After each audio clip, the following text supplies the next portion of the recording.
Bismillahirrahmanirrahim. Seperti mana biasa, kalau ada yang perlu kita bahas, silahkan kita bahas nanti sama-sama.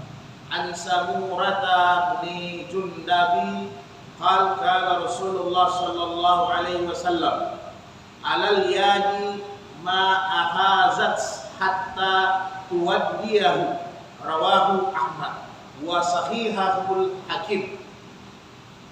Jadi kata Rasulullah SAW,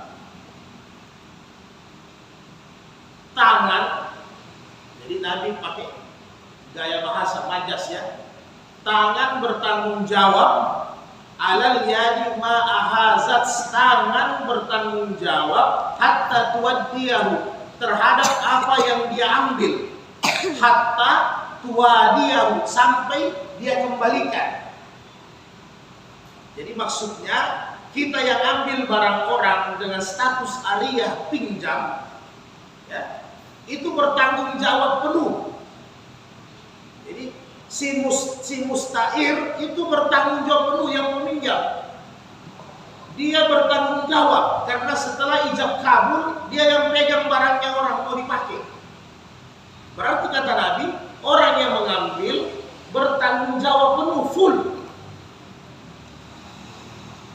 Hatta tuwaddiyahu, sampai barang yang dia ambil kembali kepada mu'ir, pemiliknya. Jadi kalau pakai barang orang, ini biasanya kalau kita pinjam, bukan hanya bentuk dalam pinjam uang ya. Bos, anak pinjam dulu ente punya obeng, karena kita mau pakai lagi tiba-tiba. Habis itu selesai kita punya urusan, obeng sudah dipakai, kita sudah tidak antar pulang obeng orang.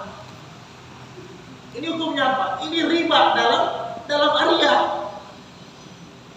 Nggak boleh. Jadi ente perbaiki obeng, buka ente punya busi motor, motornya dipakai untuk grab kah? Atau untuk usaha cari duit.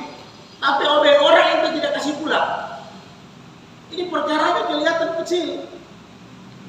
Ketika ente bawa, ini ente motor sudah bagus, ente sudah cari nafkah dengan itu motor. Tapi obeng orang ente zalimi, obengnya nggak dipulangkan. Ini riba. Ini bukan hanya perkara utang piutang saja, bukan hanya perkara konvensional saja yang riba, bukan hanya masalah kredit atau riba kartu dan sebagainya. Ini riba ini. Karena ada hak orang yang tidak kita kembalikan. Jadi kembalikan, makanya kata Nabi, yang pakai barang orang sekecil-kecilnya itu bertanggung jawab sampai barang itu kembali. Jadi selesaikan dulu barang orang. Akhirnya kadang yang tadinya mau pinjam sebentar jadi lama. Akhirnya nanti teringat orang yang punya sudah mau pakai. Kan kesian. Kadang barang-barang kecil begini kita remehkan. Padahal dosanya sama dengan kita utang 1 miliar. Sama-sama dosa. Tidak ada bedanya dosa ini. Karena kita anggap dia remeh, pinjam majis. Habis itu majis sudah tidak kembali. Kalau ente tidak mau pinjam, bila kata-kata selain pinjam adalah minta saja. Kan yang lalu sudah kita sampaikan kan, air boleh diminta, majis boleh diminta, ya kan? Garam boleh diminta. Kalau memang sudah tidak diminta saja. Karena jangan barang-barang kecil begini bikin susah, Pak. Atau kalau memang nanti ada hilang, langsung sampaikan sama yang punya. Mu'in dia sampaikan, barang antum ini hilang. Nah, nanti tinggal yang punya, mau bagaimana solusinya ente? Ente ganti atau bagaimana ya ganti. Tidak boleh tidak bertanggung jawab. Ini kan kadang perkara kecil. Nah, kemudian perbedaan ulama ini, perbedaannya begini. Tiba-tiba, karena kalau orang yang punya barang, si yang peminjam dengan yang dipinjam tidak paham agama, agak sulit. Ya, ente pakai motornya itu teman, memang sebenarnya sudah waktunya. Itu motor businya sudah harus diganti. Pas ente yang pakai sudah tidak bisa jalan. Memang sudah waktunya sebenarnya. harus diganti. Hanya cilakanya sial di tangannya ente yang mati. Kalau yang punya si muirnya itu orang ada agama, dia sudah paham. Ya kan begitu. Pemahamannya memang busi saya, kenapa saya tidak bisa hidup? Oh, perapiannya sudah mati. Berarti busi memang sudah waktunya saya lupa ganti. Bagus kalau begitu. Yang punya barang mengerti, oh iya memang. Tapi kalau yang punya barang langsung bilang, gara-gara ente. Sebelumnya bagus sama saya. Nah, urusan ini. Kalau Imam Ahmad, Imam Abu Hanifah mengatakan, Imam Abu Hanifah, kalau memang kondisinya Anda yakin begitu, tidak usah diganti. Sampaikan pemahaman kepada si muir tadi. Misalnya saya pinjam pulpen, pas ente habis tanda tangan, pulpennya habis tintanya. Di sini permasalahan. Padahal itu sudah waktunya, memang sudah habis, tinggal ujung-ujung. Jadi yang punya barang harus yang mengerti. Oh iya, sudah itu memang sudah harus saya ganti. Memang tintanya sudah dibawa, berarti aman kalau begitu. Tapi yang repot kalau yang punya bilang ente ganti, padahal dia hanya pakai untuk tanda tangan, habis tintanya. Jadi kata Abu Hanifah, kalau begini tidak ada hak kita untuk mengganti. Sampaikan pemahaman kepada yang punya barang. Anda baru satu kali tanda tangan ini habis, berarti yang punya tinta habis. Sama pakai motor orang. Jadi kalau kita pakai motor orang, itu ada ijab kabulnya. Jangan asal pinjam. Kemudian harus jelas. Sampaikan jelas. Nanti ada cara-cara meminjam. Jadi yang pertama kita sebagai peminjam sampaikan bahwa saya pakai untuk keperluan ini. Ya begitu. Oh enggak, saya mau belanja ke depan saja. Nah, kalau itu tidak ada masalah. Tapi jangan ente bohong. Ada juga orang karena dia pikir bersahabat, dia putar-putar, ada mau ke depan saja. Padahal ke depannya ini 20 kilo ke sana. Tidak bisa. Itu riba Anda. Tidak boleh. Kemudian kalau memang mau dipinjam, tentukan waktu, periksa bensinnya. Ini bermuamalah yang bagus ini Pak.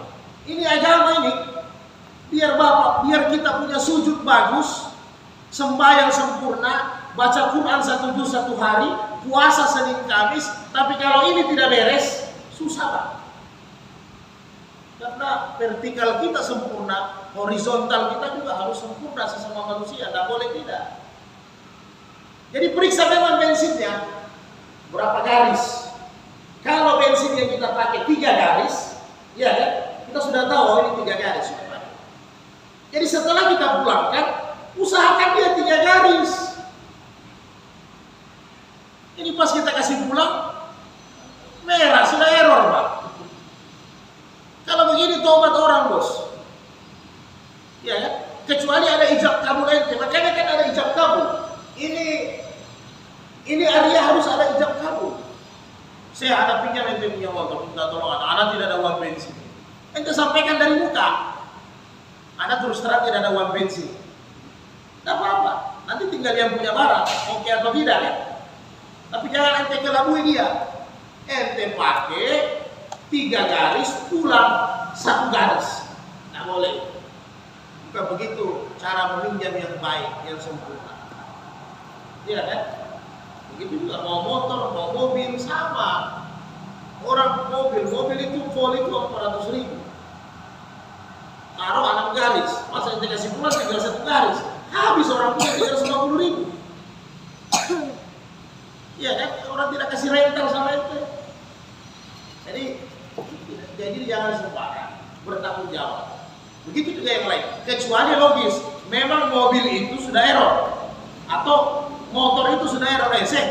Anak baru starter ini sudah mati, gimana? Tapi paling yang punya bilang ya ente isilah. Nah, itu nggak ada masalah ente, nggak ada beban, aman. Nah, begitu juga. Tiba-tiba ente pakai ini tang, pasti pakai patah. Ya kan? Makanya harus ada ijab kabulnya dari awal. Jadi kita baca hadis berikutnya. An Abi Hurairah radhiyallahu anhu ta'ala qala Rasulullah sallallahu alaihi wasallam Addil amanata ila man iktamanaka wa la tahun man hanaka. Rawahu Tirmidzi. Jadi kata Nabi, tunaikanlah adil amanata ila mani tamanaka. Tunaikan amanah kepada yang memberikan amanah. Itu kira-kira ya. Kemudian wala tahun manhanaka. Jangan engkau khianat kepada orang yang mengkhianatimu. Maksudnya jangan balas keburukan. Jangan balas itu keburukan. Jadi biasanya kita ada begini dalam kehidupan. Dia pernah pakai, ada punya tang patah. Anak coba pinjam dia punya obeng. Pas anak pinjam, anak kasih patah juga. Jadi makanya itulah Islam sudah letakkan sendi-sendi. Anda bertanggung jawab supaya yang punya barang tidak tobat sama Anda. Secara hadis, ya, ini Nabi lembut. Kalau bisa tidak usah balas kepada orang yang berbuat jahat. Begitulah kira-kira ya. Walaupun syariat itu membolehkan sebagai pelajaran supaya dia iling, tahu diri, boleh. Jadi kalau nanti buka di Al-Quran An-Nahl ayat 126. Jadi Allah katakan, wa in akabattum fa'aqibu bimisli. Jadi apabila ada orang yang membuatmu jengkel, maka kau bisa balas, tapi balasannya setaraf. Jangan berlebihan ya. Minimal sama balasannya. Minimal sama. Ma'ukibtu bihi walain sabartum lahuwa khairul sabirin. Tetapi kalau kau bisa sabar, kau tidak mau balas, itu lebih baik bagimu. Jadi untuk orang-orang yang sabar, kalau bisa kau menahan diri, itu lebih bagus. Tetapi ada jalan, syariat bolehkan, tapi sekedar sama supaya dia tahu diri. Karena ada juga orang kalau tidak dibalas, makin masa bodoh dia, Pak. Hari ini dia pakai kita punya barang, besok dia pakai lagi.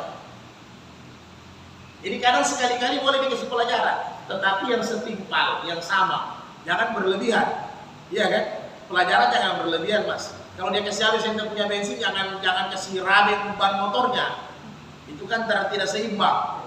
Jadi dia kasih habis ente punya bensin 1 liter, terakhir ente balas pinjam motornya, ente rabe motornya. Jadi jangan.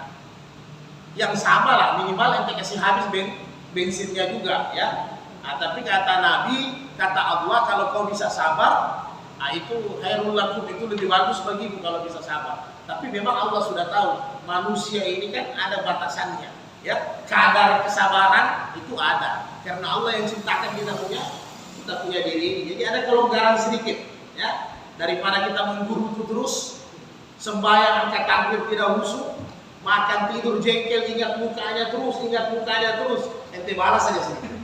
Tapi jangan berlebihan ya. Ini juga ada hubungannya dengan hukum-hukum qisas. Jadi kalau Anda punya mata dilukai ya, maka mata dengan mata, kaki dengan kaki, kan begitu. Telinga dengan telinga, nyawa dengan nyawa. Kalau qisas ya, Tetapi di dalam qisas itu ada dia. Umpamanya nyawa dibayar dengan nyawa, ada dia. Boleh. Kesepakatan keluarga, sebenarnya kalau hukum Islam nyawa dibalas dengan nyawa. Tiba-tiba ada musyawarah keluarga, kesepakatan boleh bayar dia benda. Jadi sehingga tidak jadi juga dibunuh. Itu boleh dalam syariat. Nanti di bab qisas kita bahas.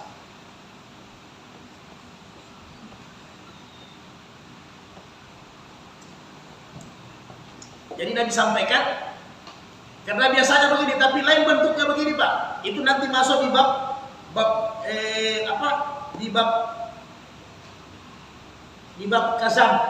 kasab. Begini dia. Biasa kita hilang sandal di masjid. Nah, itu tidak salah. Kita sapu juga itu sandal. Itu salah itu. Itu tidak bisa. Itu dia sudah masuk gas kita itu gasap. Tidak boleh. Jadi kalau hilang ente punya sandal, kan ente curi sandalnya orang lagi. kecuali ente tahu siapa yang ambil ente punya sandal. Ya, jadi beda itu, membalasnya beda. Jangan balas sama orang lain, nggak bisa.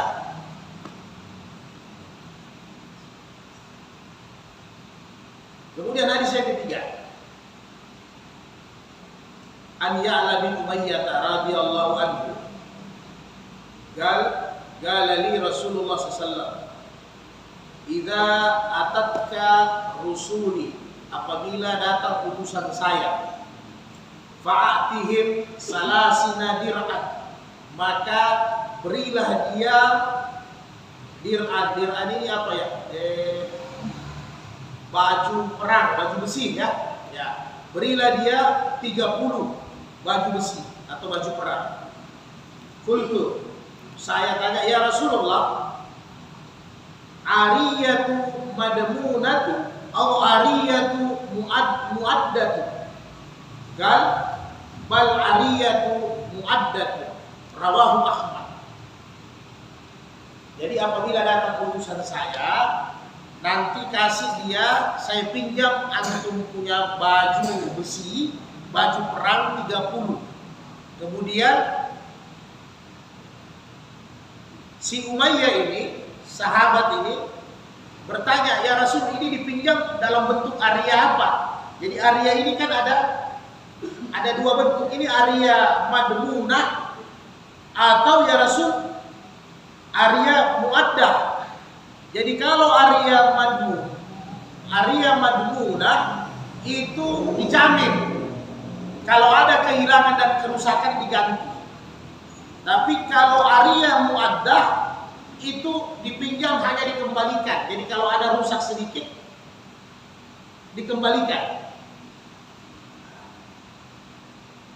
Jadi ini sahabat Ya'la bin Umayyah waktu dipinjam bajunya belum masuk Islam. Jadi masih orang non-muslim, masih orang kafir ketika itu. Jadi sehingga hadis ini juga membolehkan kita saling meminjam, bertransaksi seperti mana jual beli lain, akad lain. Dengan orang non-muslim boleh. Jadi dengan orang non-muslim boleh, tapi jangan ente pinjam belakangnya lah. Maksudnya ya normal. Jadi baku pinjam barang, selain yang tentunya jangan yang sensitif. Kalau baku pinjam piring dengan barang ya agak repot. Kalau dia sudah masak barang-barang haram kan ente kita kena. Oh enggak apa-apa, dalilnya boleh Nabi pinjam. Ya Nabi pinjam baju besi. Jangan ente pergi pinjam dia punya tempat pembakaran. Jangan sampai ada barang-barang haram yang pernah dia bakar. Jangan pinjam belakangnya. Jangan-jangan nanti ada kalbun, ada khinzir yang bekas dia masak kan begitu. Jadi jangan asal-asal pinjam juga. Jadi yang normal-normal saja. Jadi ketika itu dia belum masuk Islam, sehingga dia ketika Nabi mau pinjam, dia tantang sama Nabi. Kalau sahabat kan tidak mungkin mau kasih ini sama Nabi. Dia tantang, ya Nabi ini mau dia apa? Dipinjam. Iya, dipinjam apa? Pinjam jaminan atau pinjam biasa? Nabi bilang pinjam biasa. Ya, walaupun nanti ada hadis yang sempurnakan. Jadi kalau dipinjam biasa, bukan pinjam jaminan, dijaga betul barangnya orang. Jadi boleh pinjam biasa, boleh pinjam sendok 1 lusin, berarti kembalinya 1 lusin. Makanya jangan dikasih hilang, karena kita pinjamnya pinjam biasa. Kalau pinjam jaminan tidak ada masalah. Kalau sendok 1 lusin tiba-tiba hilang 2, tinggal 10, kita harus ganti 2 yang sejenis, yang sama kata Imam Syafi'i. Tidak boleh tidak. Jangan kita pinjam sendok besi kita kasih kembali sendok plastik. Tidak boleh. Sama dia.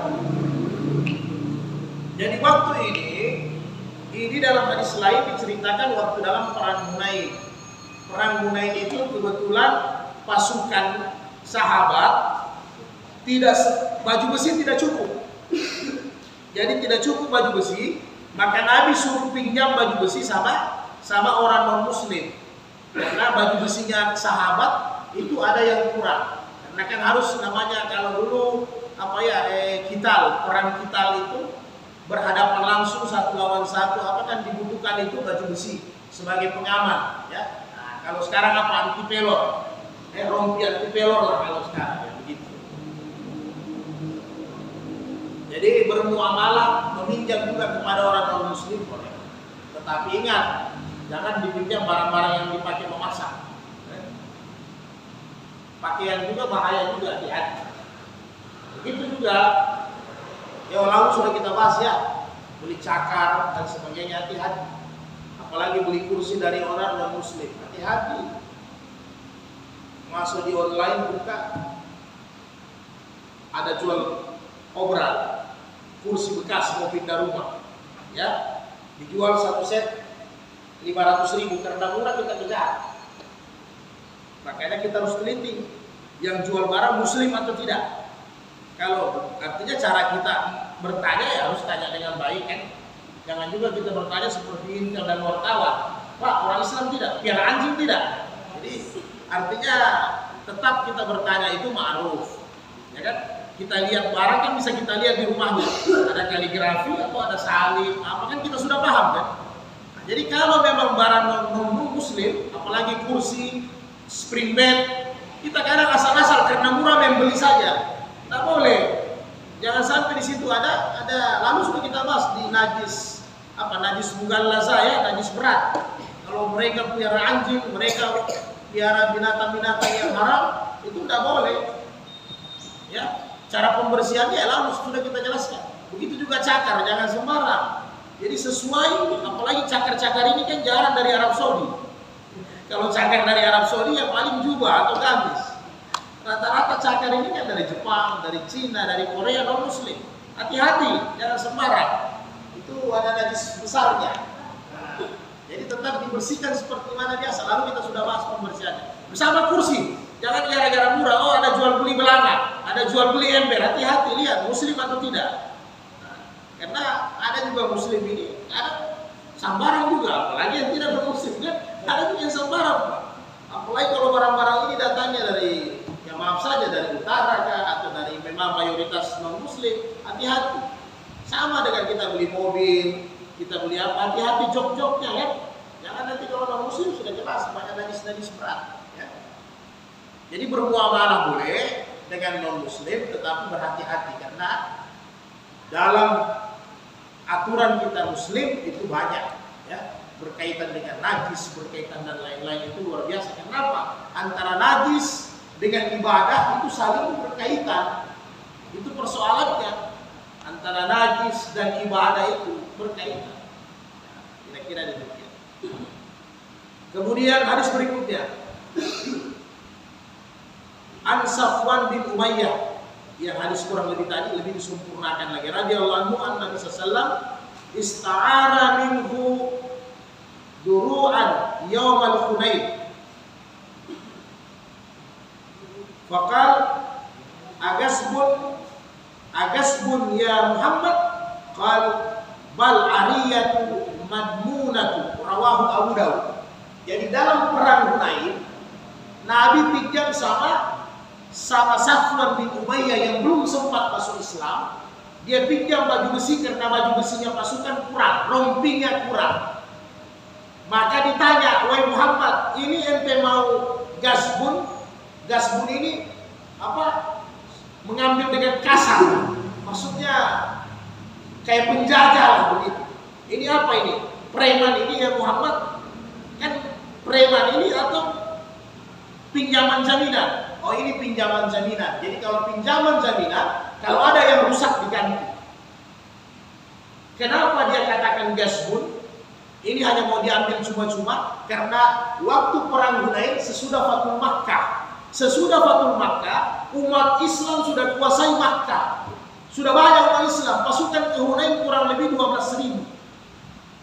Jadi orang-orang non-muslim yang belum sempat bersahadat di Fathul Makkah, itu sudah takut.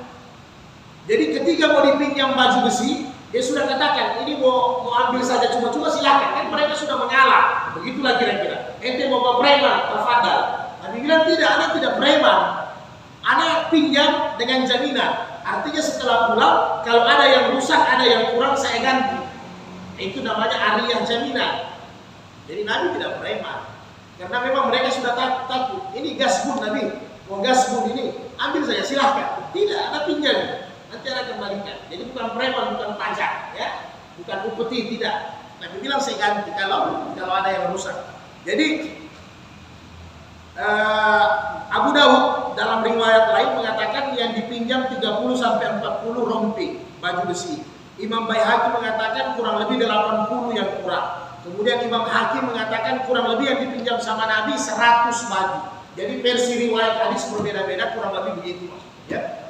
Jadi dipinjam dalam keadaan dijamin ya. Jadi samalah kalau kita pinjam piring, ada acara pesta, jadi jangan dikasih pulang kurang atau ada yang apa istilahnya.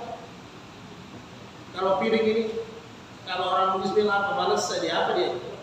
Retak. Jadi kalau ada retak, ganti orang punya, jangan tidak diganti. Itu namanya pinjam jaminan. Jadi jangan sembarang kita yang main pakai barang orang ya bertanggung jawab lah ya. Nabi saja begitu. Nabi saja begitu.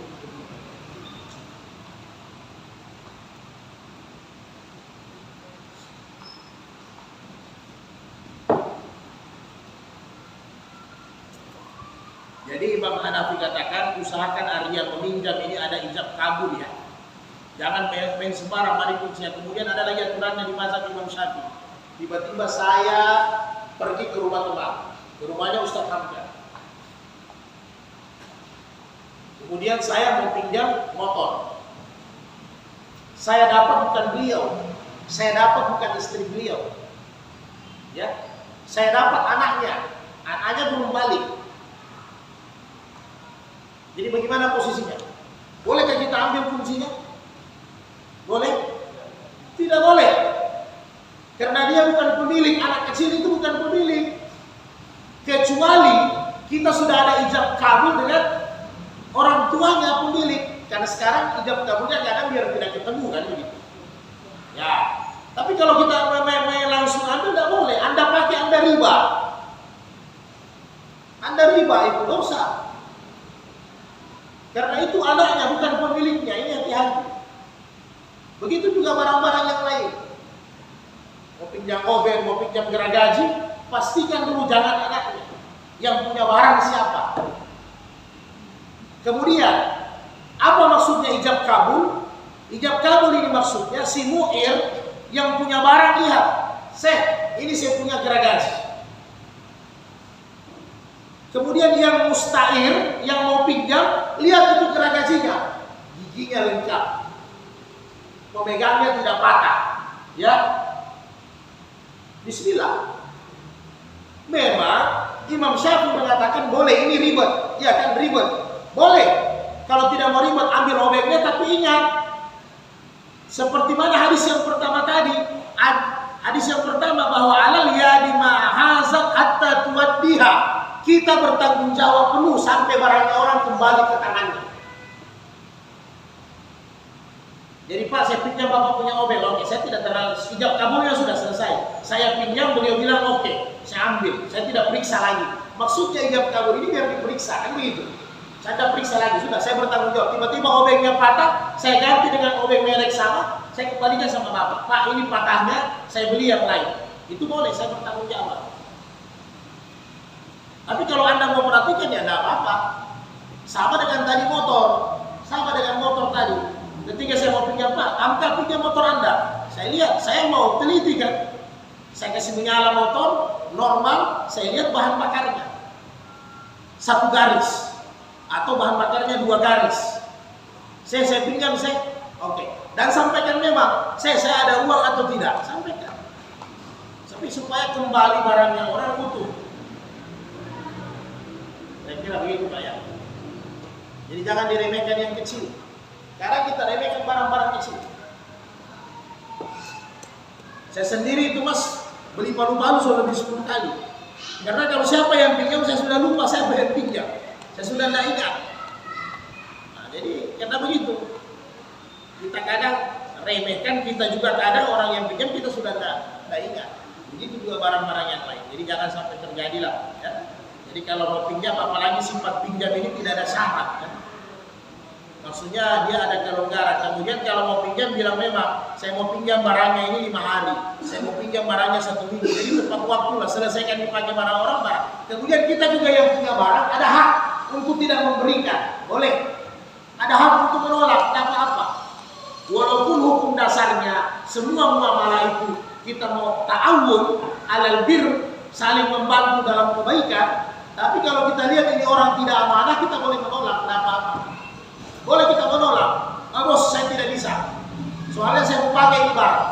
Sudah tolak saja, tidak apa-apa. Kalau kita tahu ini orangnya tidak amanah kan, karena sudah sekian kali, 2-3 kali pernah pinjam barang, tapi dia tidak amanah, boleh kita tolak, tidak ada masalah. Bisa, itu dibolehkan dalam agama, tidak ada masalah.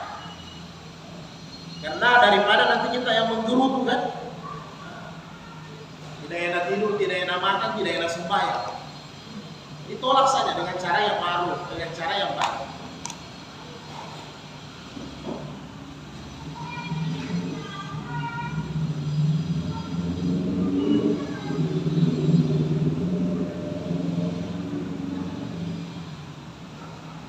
Ya, saya rasa sampai di situ 4 hadis.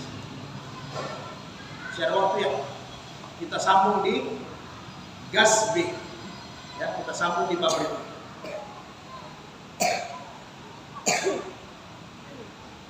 Gasbun ini artinya kurang lebih apa ya? Mengambil paksa boleh, kemudian mengambil tanpa izin. Ini kebalikannya tadi pinjam kan? Nah ini tanpa yang punya barang tahu. Jadi kalau yang punya barang tidak tahu, namanya gasbun. Gasbun itu dalam agama, gasbun itu dalam agama itu sama dengan perampok, bukan pencuri. Sama dengan perampok. Kalau pencuri diam-diam, kalau perampok diambil paksa kan begitu. Nah, ini biasa ini gasbun. Banyak terjadi sebenarnya kalau yang kecil-kecilnya di pesantren. Ya di pesantren paling banyak ini. Jangan bilang di pesantren itu tidak ada gasbun. Di pesantren yang banyak gasbun. Jadi mengambil barang orang tanpa izin, tanpa dia tahu. Jadi kenapa dia diharamkan? Ya tidak boleh. Di surat An-Nisa, ya ayyuhalladzina amanu la taqulu amwalakum bainakum bil batil. Janganlah wahai orang-orang beriman, jangan kalian makan, mengambil barang-barang yang bukan milikmu secara batil, ya. Jadi baik dalam bentuk makanan, dalam bentuk barang yang bukan milik kita secara batil, itu tidak boleh. An Sa'id bin Zaid radhiyallahu anhu anna Rasulullah sallallahu alaihi wasallam qala man iqta'a syi'ran, ini pernah hadis yang lain. Man iqta'a sibran minal ardi zulman tauqahullahu iyyahu yaumal qiyamati min sab'i ardin, muttafaqun alaih. Auzubillahi min dzalik ya. Barang siapa maniqta'a sibran, barang siapa yang mengambil tanahnya orang, sibran. Sibran apa? Satu jengkal ya. Satu jengkal. Ziran hasta. Jengkal. Satu jengkal dari tanah orang, zulman, secara zalim. Tauqahullahu yaumal qiyamah, maka Allah akan mengalungkan dia tanah itu dengan 7 lapis bumi nanti di hari kemudian. Muttafaqun alaih. Jangan main-main Pak ya. Mungkin kalau di kota sebenarnya tidak terlalu banyak lagi, tapi kasusnya ada. Bukan ada bentuk tanah kan, dalam bentuk lain. Pinjam motornya orang, diambil onderdilnya. Boleh itu, gasbun. Rental mobil, ditukar dia punya alat-alat mobil. Hati-hati. Nah, kalau di luar kota, di pedesaan, di kampung banyak ini memindahkan batas-batas tanah. Ya, sudah ada ukuran tanah di surat, besok kasih pindah 1 jangka, besok 1 jangka, besok 1 jangka, pas 1 minggu ambil batako pagar. Hati-hati Pak, dikalungkan di hari kemudian ini. Jadi ulama tafsir menjelaskan apa maksudnya dikalungkan ini. Ini tanah nanti kita kasih pindah, disuruh kerja kita nanti di hari kemudian. Ente pikir 1 trek mau angkat itu 1 trek timbunan, tidak mau patah belakang. Ini bukan 1 trek Pak, 7 lapis bumi. Jadi ente punya kerja itu saja. Orang yang mengambil 1 jengkal tanahnya orang yang bukan haknya. Jadi ente angkat terus itu tanah, ente angkat terus itu tanah sampai ente bungkuk, selesai. Jadi jangan main-main Pak ya. Ya sama juga bab yang lalu sudah kita bahas 2 pekan lalu ya. Ada gara-gara batas-batas tanah kita pakai jemuran. Kita bikin jemuran tanahnya orang tanpa izin, tidak boleh. Yang lalu kita bahas apa? Batas pagar. Ini batas pagar, saya ulang lagi karena ada hubungannya. Ini batas pagar, bukan batas bersama. Kalau batas bersama berarti dimusyawarahkan kan? Setengah meter saya diambil, setengah meter tetangga ambil. Maka pembangunannya batakonya dibayar bersama. Ini namanya batas bersama. Saya boleh pakai di sebelah, yang satu boleh pakai di sebelah, itu halal. Tapi ketika batas tanah ini saya punya tanah sendiri, saya pagar sendiri, batas ujung surat saya yang saya pagar. Maka tiba-tiba ada yang paku itu di sebelahnya. Karena di sebelah kan tanahnya orang. Orang ini paku, dia tarik jemuran. Jemurannya ini riba. Jemurannya ini riba. Jangan main-main. Biar kita sudah sembahyang sujud. Capek-capek kita sembahyang baca Quran. Habis amalan kita. Taplis bangkrut kita. Atau istri kita paku-paku temboknya orang. Karena dia pikir perbatasan kan, dia ganti belana-belana di situ. Riba, tak boleh. Dosa kita. Jadi jangan anggap remeh. Kecuali batas bersama. Karena itu haknya orang. Bagaimana cara? Minta izin. Kalau dia kasih boleh, tidak dia kasih jangan. Ada lagi. Apalagi kalau batas pagarnya orang, temboknya ente buat WC di situ. Supaya irit dinding. Iya kan? Tak boleh. Riba itu. Nah ini juga begini. Ini kalau di luar di kampung-kampung banyak orang saling bunuh gara-gara ini. Sudah ada tanahnya, ini pas diukur tanahnya, orang pertanahan bingung sendiri. Kok bisa bengkok begini? Setahu kita dia punya 10 meter, tiba-tiba sudah 15 meter. Hati-hati Pak, 1 jengkal, 7 buni ente pikul, ente timbunan yang 7 buni ente kasih pindah terus nanti dari kuliah. Tidak selesai-selesai. Jangan main-main. Susah. Bagaimana kita mau masuk surga? Timbunan 7 kali bumi Pak. Ente angkat 1 trek kita selesai ente 1 hari. Jadi sudah dihisap, belum dihisap, ente selesaikan dulu.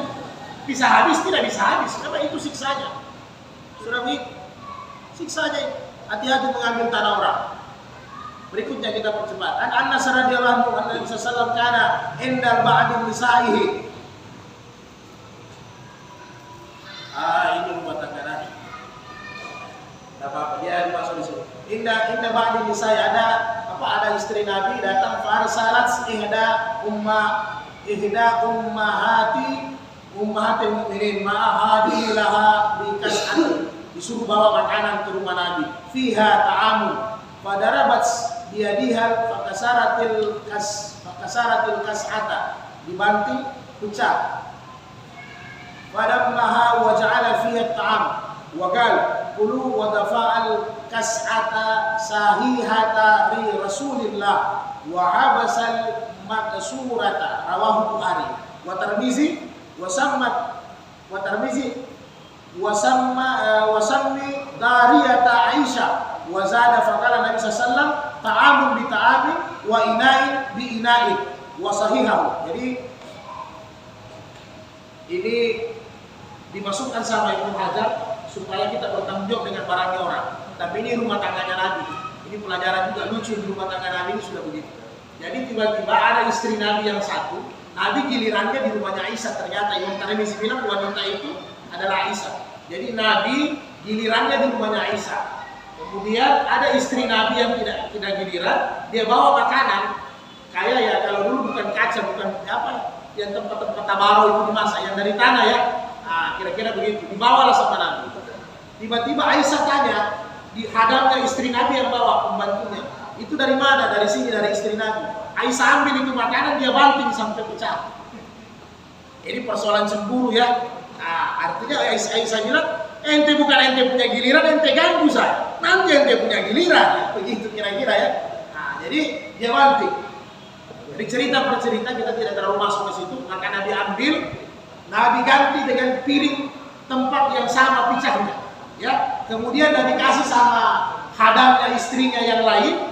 Dia bilang ini sudah terima kasih kembalikan. Maka Nabi bilang makanan diganti dengan makanan, tempat ember diganti dengan ember. Kira-kira begitu. Jadi bertanggung jawab, ya, bertanggung jawab. Walaupun ini sikonnya di rumah Nabi karena Aisyah itu cemburu, karena Aisyah beranggapan ini giliran saya, berarti kau kirim makanan, berarti makanan yang saya masak tidak enak, ya kan? Enaknya makanan rumah. Ini kalau orang ada 2 istrinya memang hati-hati nih Pak. Diajar itu istri, kalau ada lagi di giliran sana, jangan nanti antar makanan, jelas istri saya nanti tersinggung, jangan begitu. Nah, karena sebenarnya tujuannya bagus, mau kasih pelayanan yang bagus untuk suami, untuk Rasulullah. Tapi tidak boleh, Ummul Mukminin juga manusia biasa, dia pasti cemburu. Kalau ente kirim makanan, berarti ente anggap saya di sini tidak sempurna merawat Nabi. Nah betul ente, nanti ente punya giliran, baru ente masak sendiri, kira-kira begitu. Tapi ini konteksnya bertanggung jawab dengan barangnya orang, ya, ini konteksnya. Jadi Nabi ganti, walaupun itu piring istrinya, Nabi ganti sama anaknya. Jadi ini bukan, jadi inilah perempuan ya. Jadi kadang itu sama kita juga terjadi, sama ya, bisa jadi. Kalau perempuan sudah masak, tiba-tiba ente tidak makan, ya yang bujang-bujang belum tahu. Nanti rasakan kalau sudah hari memasak masih ya. Kemudian kita pergi makan di luar, luar biasa, bersayap untuk perempuan, jangan main-main. Ya, bisa-bisa masakan itu dia buang semua kan? Karena dia memasak itu sudah dengan cinta, ya. Nah. Kemudian hadis berikutnya, An Rafi bin Hadits radhiyallahu anhu kalau Rasulullah SAW, man zara'a fi ardi qaumin bi ghairi iznihim falaysa lahu min zar'i syai'un wa lahu nafaqatuhu, rawahu Ahmad. Nah, ini lagi. Sama ini orang kadang beleng-beleng. Tapi ini sahabat ada peristiwa begini, ada contoh untuk kita ya. Barang siapa man zara'a fi ardi qaumin bi ghairi iznihim. Jadi barang siapa yang menanam, ini bukan tanahnya, dia pergi tanam tanpa izin. Ya, ini tanah kosong, ada yang punya. Tiba-tiba saya pergi tanam, ibarat tanam tomat, tanam apa, tanpa izin yang punya tanah. Maka kata Nabi, falaysa lahu min zar'i syai'un, sedikit pun tanah itu bukan milik yang menanam. Paham Pak? Siapa yang punya? Yang punya tanah. Jadi kalau terjadi sengketa begini, yang dimenangkan yang punya tanah. Loh, kok tanam di tanahnya orang tanpa izin? Jadi kalau terjadi begini di peradilan, saya dengan Ustaz Hamka, tiba-tiba Ustaz Hamka punya tanah, saya pergi tanam tomat, pergi tanam merica, kan begitu. Tapi saya tidak minta izin sama beliau. Tiba-tiba pas panen, terjadi perselisihan, maka saya kalah. Yang menang adalah beliau, karena beliau yang punya. Walaupun Nabi kasih kelonggaran, apa kelonggaran yang Nabi kasih? Walahu nafaqatuhu, itu boleh. Ada alternatif. Saya, bos, oke lah, anak sudah salah, tapi bisa ente ganti anak punya bibit sedikit. Tapi itu alternatif. Kalau beliau tidak mau, secara hukum saya tidak ada hak. Oke? Saya boleh minta keringanan. Bos, saya minta maaf, anak sudah salah, tanam di tempat ente punya tanah. Tapi kalau boleh, bisa enggak? Anggaplah saya tanam saja. Bisa enggak? Ganti saya punya bibit. Tapi kalau beliau bilang tidak bisa, maka yang terjadi tidak boleh. Dia punya hak, Pak. Dia punya hak, beliau punya hak. Jadi jangan sembarang yang tanam, kita ada tanah-tanah kosong itu tidak minta izin. Ya? Nah.